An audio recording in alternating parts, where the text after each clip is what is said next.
why do you think I had to recognize that God existed? If a public official is given tremendous amount of power, the privilege of exercising that power, that public official better understand where their ethics come from. The ethics that inform that decision making in the exercise of that power, they better have a pretty good understanding where that comes from. And if they're not willing to recognize that no one, not even the king, is above the law, and that God has a higher law, then this nation is in much bigger trouble than we even can begin thinking it is.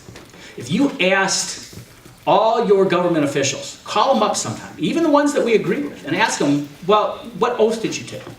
Why do you think you take that oath? Very few of them tell you that, well, before I'm given the privilege of exercising the power of the sword, I have to affirm that I'll uphold the Constitution. I have to affirm to God that I'm going to uphold this rule of law called the Constitution. Most of them will probably tell you, well, it's a tradition that we've always done. We need to remember why we take that oath. We are taking an oath to uphold a rule of law. The 5 lawyers I told you about on the Supreme Court that rewrote the Constitution and amended the Constitution to add a liberty, knowing full well that they would never have to stand before any electorate and be responsible for the immense policy change that they made on hundreds of millions of Americans. They took that oath to uphold this Constitution. Because the Constitution is their rule of law as well. When we run for office, or when we're appointed to the bench, the temptation's there. I mean, I would have people come into my courtroom and say, there was a wrong that was there, but maybe the statute didn't fix the wrong. Who's the statute written by? Congress or the state legislature, right? Those folks are politically accountable to the electorate. If you don't like the statute, or if there's a problem with the statute and the law, the next election, you throw somebody out if they don't fix it. But I, as a judge, or a federal judge, they're appointed for life. You have the temptation right in front of you to fix a personal problem of somebody. But if the law doesn't allow you to do so, how ethical are you by fixing their problem? You may feel good that night about that person, but you haven't fixed the problem for thousands of millions of other people. Get to the elected branch and get them to correct it. We have to look to what our founders understood was this self-evident truth. We have to understand that every law is based in an ethical notion. Every piece of policy, every law that we enact asks a question. What is right and what is wrong? And so the question then is, how do we measure right and wrong? Do we measure it the way our founders suggested? Against self-evident truth? That there is a right and wrong, a good and bad? That all life has inherent value? No matter what the stage of life? Or do we say that is an old way of thinking, and let's think more like Darwin, where the law can evolve and public policy can evolve along the way. Instead of having a straight line on our heart to know the difference between right and wrong, good and bad, right and wrong depends on who's in power and how they're feeling on a given day. So what's right for you doesn't have to be right for me. What's wrong for you, it can be right for me. If you take that way of thinking, you have, in a sense, extinguished truth. Because what you've just said, that truth can be made up by whoever is deciding whether something should be truthful or not. Now,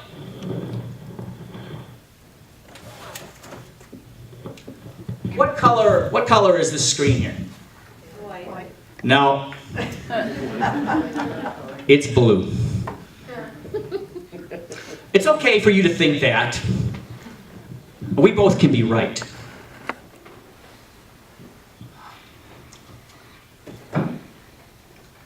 Kind of funny when we're talking about the screen. Not so funny when we're talking about life. And when government decides which life is worthy of government protection and which life is not. Or worse, when government decides who gets to decide that question. They have done a lot of things to try and evict you from that process, and I'll talk about that in a few minutes. But in the meantime, there has to be a standard, and that standard has to reflect reality. Now, a few days ago, I flew to New Orleans to speak at the National Christian Legal Society conference, where all the Christians from all the Christian lawyers from all over the country came once a year. And I flew out of Detroit Metro and flew into New Orleans. Now, on that day that I got on there, you know, I'm trusting that the pilot is going to believe in the founder's view of truth. North is north and south is south. We got a plane and we flew from north to south and I got there. Now, if say the founder decided to join, you know, the Michigan Liberal Union's idea of what truth is, that pilot on any given day said, well, you know, today I think west is going to be south for me. And I would have been speaking in California to a group of people that I was not designated to speak for. Does this matter? I think it does. Oh, I love telling professor stories since I used to be one. A professor is driving along a road late at night and he comes up to a stop sign and slows down, looks both ways, and continues on through. Police officer sitting on the other side turns on his siren and pulls him over and says, "You ran a stop sign, sir. Please stop. Please show me your license." And the professor says, "Officer, wait a minute. I didn't do anything wrong. You know, I slowed down. It's the middle of the night. There's no cars out here. I slowed down and made sure there's no cars coming, and I didn't do anything wrong, officer. License and registration, please." "Officer, understand. Look, there was no cars out here. I slowed down. I didn't do anything wrong." "Step out of the car, sir." Guy steps out of the car. Police officer then begins to take his nightstick out and beat the professor over and over and over. And the professor says, "Stop, stop, stop." And the officer says, "Would you like me to stop, or would you rather me just slow down?"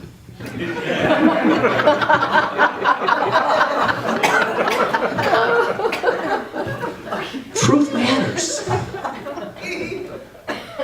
Truth matters.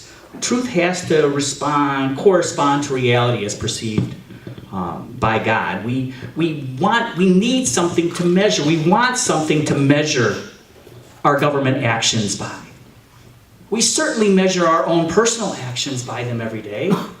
And you know you do that when you judge somebody else. I mean, we're not supposed to judge, but when we see somebody else that's acting outside these self-evident truths, we know it. Everybody in the room knows it. When we see government doing, we know that. We measure against the standard because we want to be right.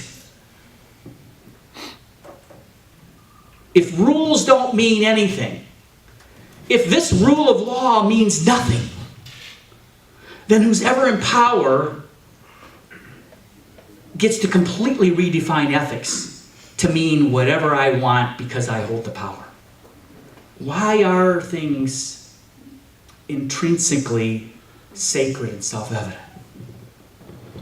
Just take the Big Ten. We know this on our heart. We've always known it, but we tend to whisper. There was a great book. I haven't read the book, but I love the title. It's Why Do We Whisper? And it's basically about us conservatives. We're afraid to speak up. Why do we whisper about the Big Ten? Why do we whisper about these self-evident truths? The sacredness of life, the sacredness of religious conscience and worship, the sacredness of family and marriage, the sacredness of property, the sacredness of keeping your word. Our founders looked to those same standards when they founded this nation, put it in a rule of law, and said, these are the big limitations against government action. Government, you don't get to infringe on life. You don't, because it's sacred. You don't get to infringe on religious conscience. You don't get to infringe on religious speech. You don't get to infringe on property. Founders looked to those same standards when they formed this nation. And in their Constitution, in our laws, we attempt to reflect these standards. Again, we're not asking for a theocracy here.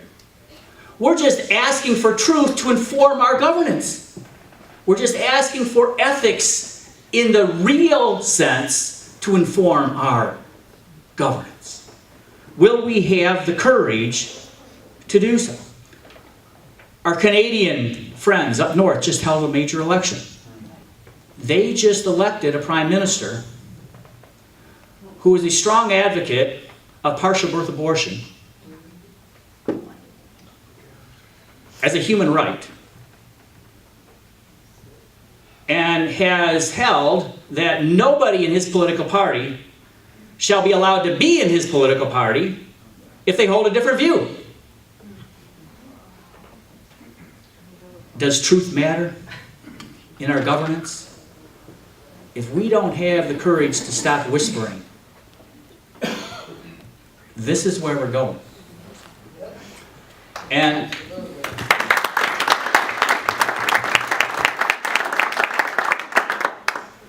if somebody, because they are holding government power, says that they can decide what life has value and what life doesn't, I challenge you to do just a little bit of recent history and study other governments that have taken that same position. It gets ugly and very, very dark very, very quickly. So, why do you think,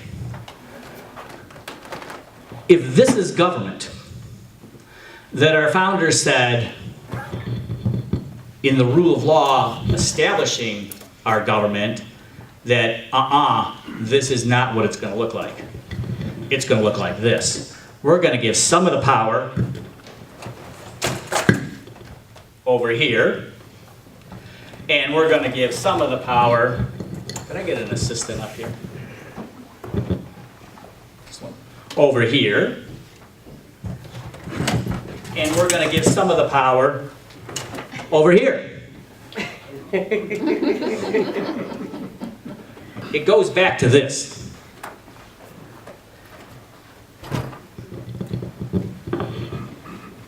Because if we're all born good, we wouldn't need to separate power and put some power over here and some power over here, would we? The Federalist Papers recognized that if men were angels, we wouldn't need a constitution. But yet the other side says we're all born good. We don't need self-evident truth. We don't need some outside source to look at. We can find it from within ourselves. We're all born good. And I'm telling you, when I used to teach constitutional law, for the longest time, about half the room would agree with that. For the last 10 years or so, 5 years or so especially, much less than half the room disagree with it. They all believe we're all born good, or at least with a clean slate. And then I would always find one person in there that was maybe a mother or a father who had children.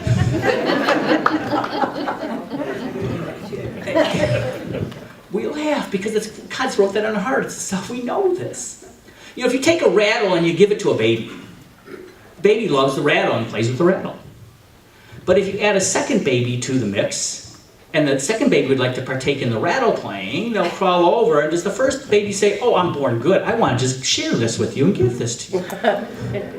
No, the baby doesn't say, "I want to share my rattle." The baby says, "No, it's mine." These babies grow up. Some of them work in this building. Some of them work in this building. Some of them work in that other building. And that rattle represents power, doesn't it? No, it's